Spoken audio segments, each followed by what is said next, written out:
All right, so welcome to another one for Al Cuerpo Boxing, which means to the body. So let's get with it. Let's talk some boxing. So right now we're on the closing of the year. We got our new 2025 tomorrow, right? Uh, I'm optimistic for some good matchups in 2025, and I guess right now there's a big worry as to what the or who, for example, who is Tank Davis going to fight next? Who is Canelo Alvarez going to fight next? Who will David Benavidez fight after the David Morrell fight? Is Alexander Usyk going to stay at heavyweight? Is he going to go back down to cruiserweight? Right? Because right now they're talking about the fight with Opataya.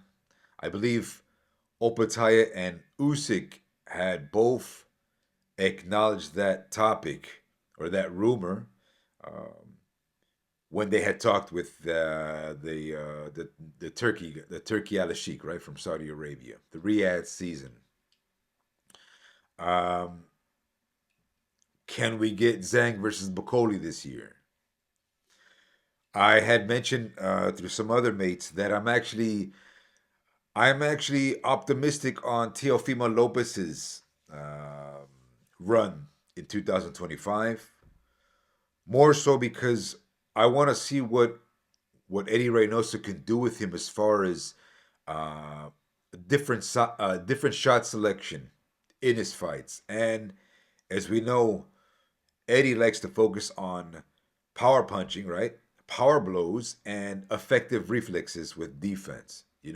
So um, that being hitting the mitts, hitting you know the heavy ball, or I guess just the bag in general. But I think it's a good thing that Teofimo Lopez's father, I forgot his name, had chosen to go with Reynoso to see if they can add some extra, I guess, spice in his ring IQ um, compared to the previous Teofimo Lopez that we're accustomed to, right?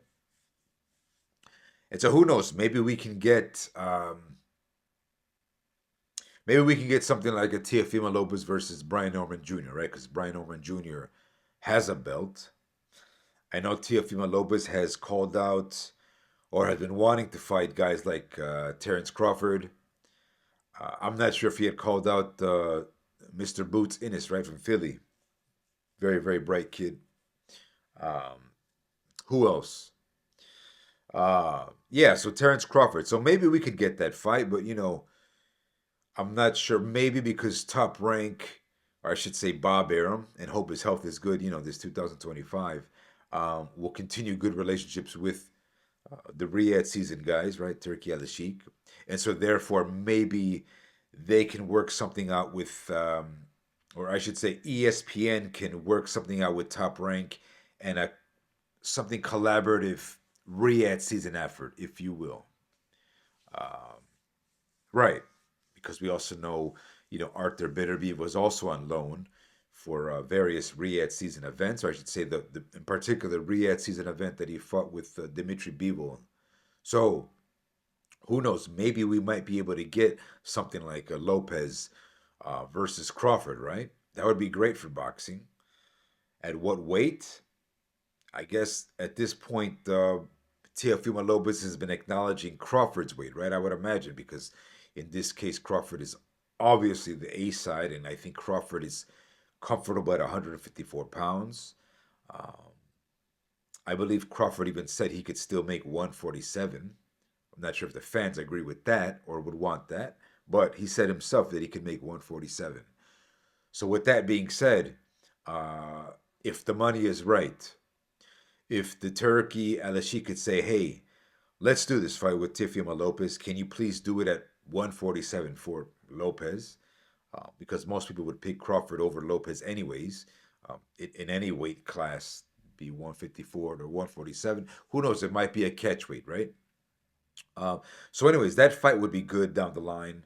Or who knows, maybe Teofimo Lopez might change his mind if he's making better purses starting in 2025. Because I think the honest reason why um, Teofimo Lopez has been calling out Crawford and other names is because he wants to stay busy. He wants better fights. He wants his redemption from the Cambosos loss.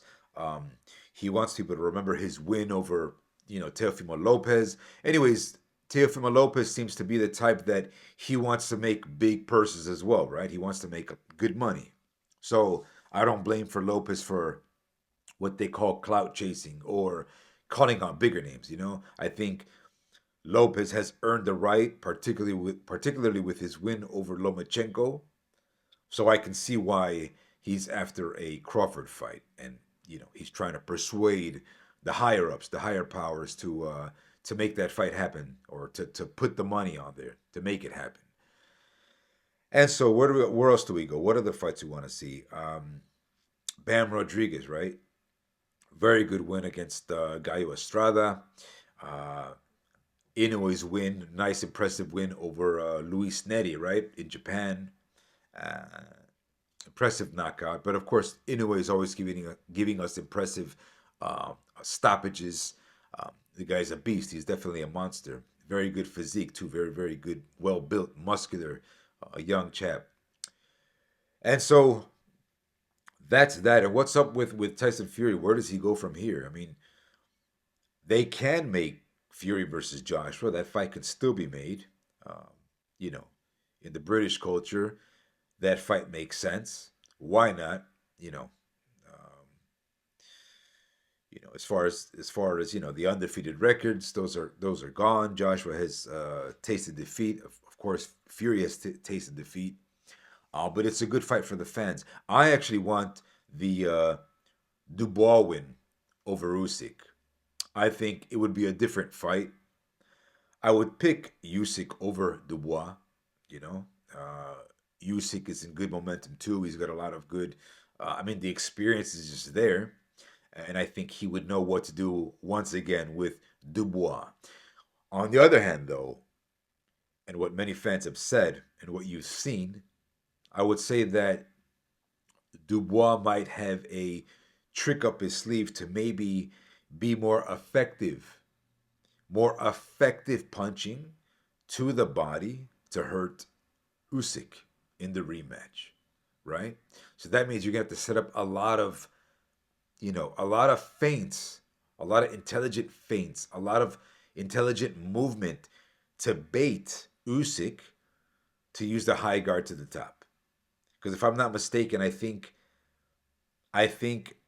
in Dubois, I guess, limited ring IQ compared to Usyk, right? Compared to Usyk, I remember in that particular shot, Dubois baited Usyk. I think they were doing like range finding jabs, if anything. But I believe Dubois, if I recall, he did kind of like feint a jab, but he attacked to the body, and Usyk fell for it. He went to the high guard to block.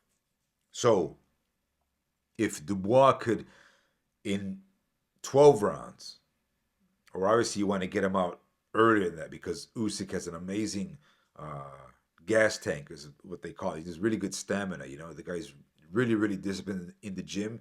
So Usyk's heart, and that might be the reason why Usyk might be considering going back down to cruiserweight because the more muscle mass you have, the more strain it is, or the more effort you have to do. Um, I guess it's just more strain on the heart in general. The more weight you add in general puts more stress on the heart. And so therefore in camps as you're going up in weights, you have to calibrate your body completely differently.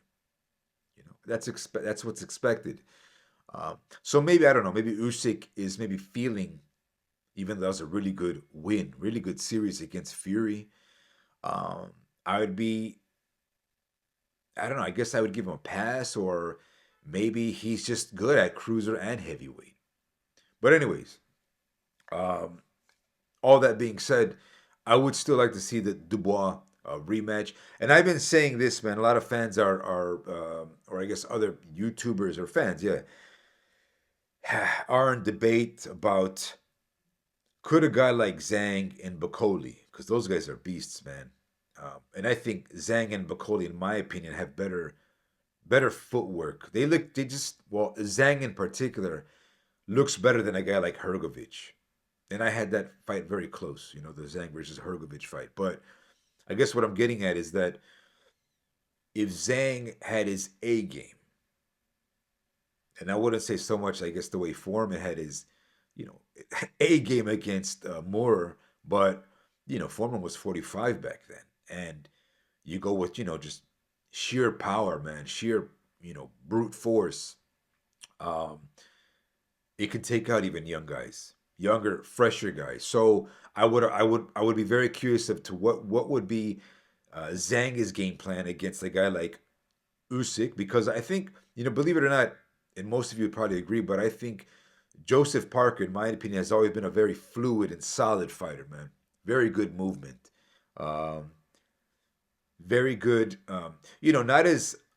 Not as fast, obviously, like an Opataya, but he's got that for Samoan aesthetics and features. I think Joseph Parker, throughout the lineage, even from like left hook to Opataya now to Parker. I think there was some other cat, I forgot his name, but um, I would say that if Zhang had a good fight with Parker, or he could at least go 12 with Parker, I think he may be able to do some adjustments with Usyk, because Usyk doesn't move as much as Parker around the ring. They have different jabs. I mean, they just have a different style.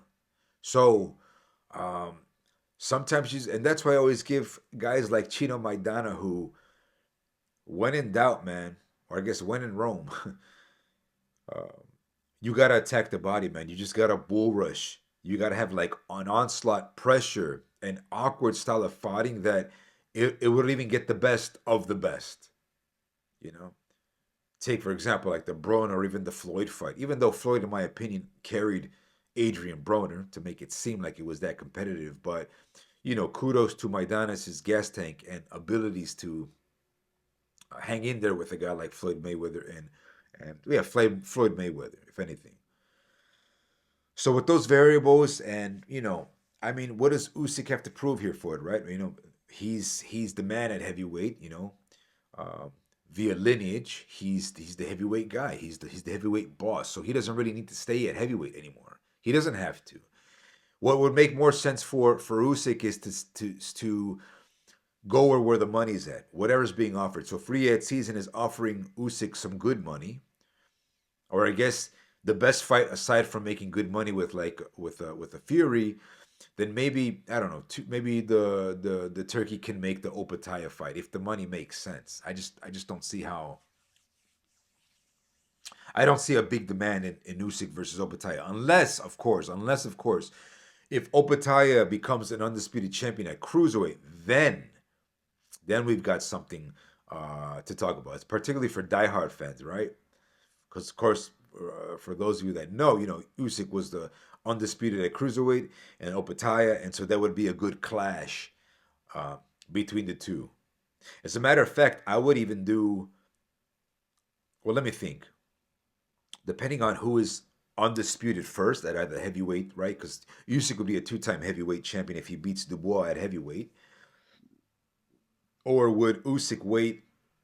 I should say, would Turkey Al Sheikh wait for Opataya to be undisputed at cruiserweight, and then they could make that fight, right? Because then it would mean that Usyk would be a two-time. He was to be attempting his two-time uh, uh, undisputed run at cruiserweight.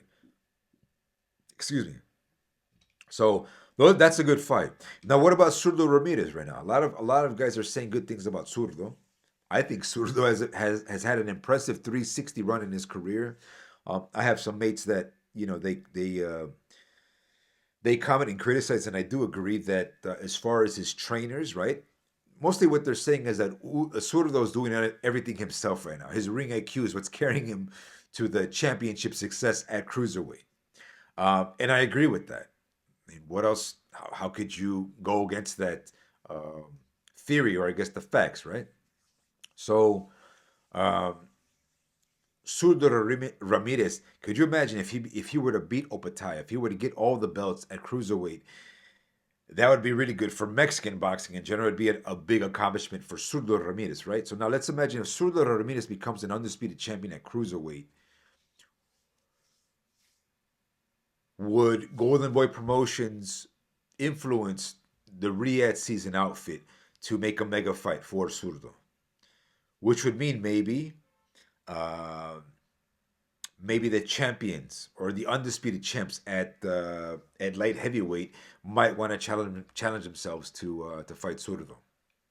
For example, let's imagine that Beterbiev beats Bivol in the rematch, and then we get the Benavides versus Beterbiev fight, which is a great matchup. But Beterbiev still wins, and so therefore, what is next for Beterbiev? Beterbiev might just close his career and go for an opportunity with Surdo Ramirez for a clash, right? Two undisputed champs from light heavyweight to cruiserweight. That's a good fight, man.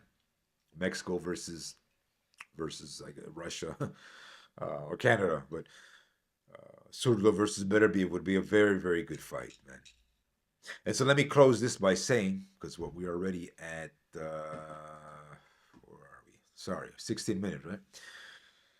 Canelo Alvarez versus Terence Crawford, man.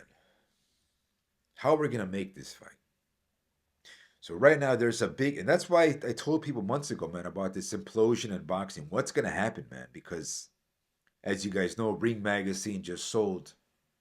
They just sold themselves, or I should say, Oscar De La Hoya sold the Ring Magazine to the Saudis, which in my opinion was a bad move. A very bad move. More so because if you understand the history of politics and propaganda, that's basically what it's being used for right now, for the Saudis. All right, they're using that medium to channel to the Western world. And of course, this boxing is involved, but they've got a hold of the Bible of boxing, that be, you know? So, where are we now? As you guys know, I've spoken highly about the PBC. Um, that's just me. Some are saying that Al Heyman is not doing so well health wise. The same could be said for Turkey, because Turkey, I know in an interview he said that his health wasn't so good. So even Turkey is probably not in good health, but better health better health to both of them, right? In 2025. Um, so that way we can just get better matchups in boxing, or I guess get the matchups that we want to close for our generation of fans, right? So Crawford versus Canelo. Can we get this fight? I think if Crawford goes for Canelo's um, super middleweight titles, I think Crawford is not going to come in heavy. He's going to try and be calibrated as light as he can to evade Canelo's speed at super middleweight. Okay, and it's just a smart move. I think Sugar Ray Leonard even did that with Lalonde, with Donnie Lalonde. Um, but of course, Donnie Lalonde is not a Canelo Alvarez. But anyways, how do we make that fight? All right. Now you guys know I've been very critical about the whole Saudi Arabian, propaganda move initiative to reform the government, and that they're using boxing, they're using the Western world's, as puppets to do what they want to do, which is whatever, fine. If we want to talk about politics, the reality of politics, because Riyadh Season's goal is to reform the government, to bring more Westerners into their culture. But Westerners, man, we have bad habits. We're not, it's going to be like another 100 years for us to really probably take Saudi Arabia seriously. Or who knows, maybe 50 years. But because of their laws and the strictness of Islam in Saudi Arabia, that really kind of it detracts a lot of Westerner tourism to come to Saudi Arabia. And again, most of Saudi Arabia's tourism, or 90% of it, a lot of it comes from pilgrimages, right? If I said that correctly, from other Muslim tourists, right? They want to go to the Mecca, they want to go to Saudi Arabia for religious reasons, and that really doesn't apply much to the Western world as far as the sports aspect of it. And so, how do we get Canelo versus Terence Crawford? I think at this point, I think Turkey's happy with his portfolio so far. Now, Riyadh season is in good cooperation with the Zone. Lenny Blavatnik, who is the billionaire for the Zone, he has had an experience. He has seen the metrics, the stats. I think at this point, if it's true, if the purses are true about how much Fury has made and Usyk, and whatnot. I think at this point, Riyadh season or Turkey Al Sheikh and all the powers that be know that in order to put a stamp of Riyadh season for a Canelo event against Terrence Crawford, right? This is USA versus Mexico, is a big mega fight.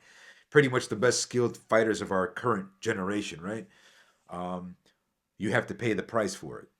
And so it may be that, and I want to see, because if it happens, then we've proven the point that pay grades matter and respect matters. Canelo will finally get his 150 million. And what does that all mean, anyways? It's not a big surprise. It goes back to Floyd's once upon a time paydays, Pacquiao's once upon a time paydays, McGregor's paydays, right? This is what, 10 years ago, guys. 10 years ago. I mean, aside from inflation, just you have to respect pay grades. Canelo Alvarez has done a lot more than Usyk and Fury combined or Crawford combined. So logic would tell you that, of course, Turkey Al Sheikh and the zone powers, they're all going to sit in the table and say, hey, look, this is what we have to do to make this fight happen. Or more so, to get Canelo Alvarez, because of historical pay grades, again, Mayweather and Pacquiao, this is what we have to do, which would be good because it's also making a point what the Western world is telling the Saudi Arabians on what they need to invest in. You know, if we want to brag and say, well, it's not our money, our meaning the Western world, what does it matter what the Saudis will pay, right? Who cares? Right? You want to see the fight and they want to brag that they have the money for it, let them do it.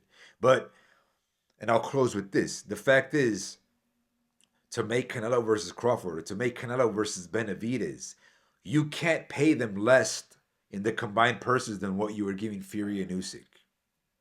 Let me repeat that again. Historical pay-per-view and pay grades, again with Mayweather, Pacquiao, and McGregor. If you want a Canelo Alvarez event with another megastar of boxing, megastar, would just say another pound for pound elite star, which would be Crawford, or even like this, say Benavidez, right, which they call as the biggest fight in boxing. If you want to do that, you have to acknowledge the pay grades of a once upon a time Manny Pacquiao, Floyd Mayweather, McGregor, and apply it to 2025. It's not even complicated, guys. It's gonna happen. And so when that happens, when Turkey finally pays Canelo Alvarez that 150 million, or for even the Crawford, and let's say it does great success, let's say it makes so much hype and noise, and Turkey's happy, then best believe he's gonna make Canelo versus Benavidez, and then he's gonna understand, damn, okay, let's give Canelo the 200 million because Riyadh season wants a historical stamp that they were involved in a Canelo Alvarez event, and that's going to help their tourism for the next 20 years and above. That's the theory behind it, right? What else? If you want to bring people over, you have to have historical stamps to your portfolio. So that's what I have on that, man. It's already been, what, 24 minutes? Hit me up on the next one. It's been a while since I've done a video like this. Um, and hopefully I'll do more, man. But shout out to my mates, El Profesor del Boxeo and Atómico. Waiting for you guys, man.